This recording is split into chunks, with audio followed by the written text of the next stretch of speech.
I think Mr. Noisy is a fantastic Mr. Men book, partly because it's very interactive.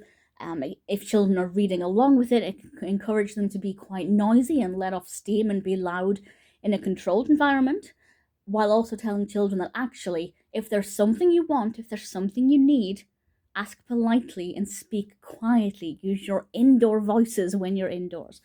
Mr. Noisy is, of course, noisy. I like the design of him. He has this big, loud mouth and these heavy, clumpy shoes on. I think visually he's pretty great.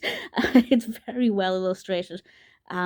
We see him doing a massive, explosive sneeze, which is something that I think will, bring a lot of fun and delight to young children.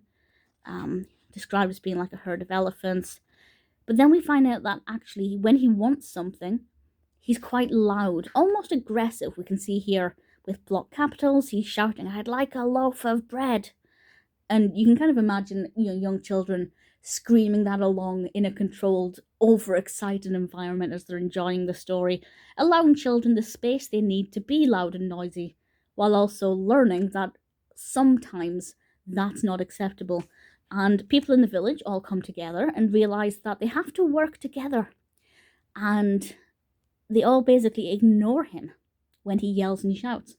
And as we can see here, for example, when he's talking to Mr. Bacon, after a stream of shouting, he finally realizes that if he asks quietly and politely, he'll actually get the thing that he's after. And it's a great learning opportunity for young children that sometimes it's fine to be noisy and loud and have fun and get overexcited. And sometimes you need to be polite and use your indoor voices.